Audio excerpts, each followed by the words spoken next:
Hello everybody and welcome. In this video I'm going to show you how to pair your earbuds Oladance OWS Pro with your PC. You have to start by press one time at the Windows button on your keyboard and then write Bluetooth. Now click Enter, and right here at the top click at the Add Bluetooth for other device, Bluetooth. After that open the charging case. And now the earbuds should enter to pairing mode automatically, but we can also add it manually. Just press and hold these both of touch areas until the LED light on your earbuds is start flashing.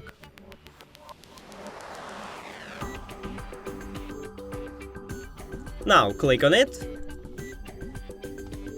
and then click Done. We did it! Thank you for watching this video. If you found it helpful, please consider subscribing to the channel and leave the like on the video. It's really important to us. See you later!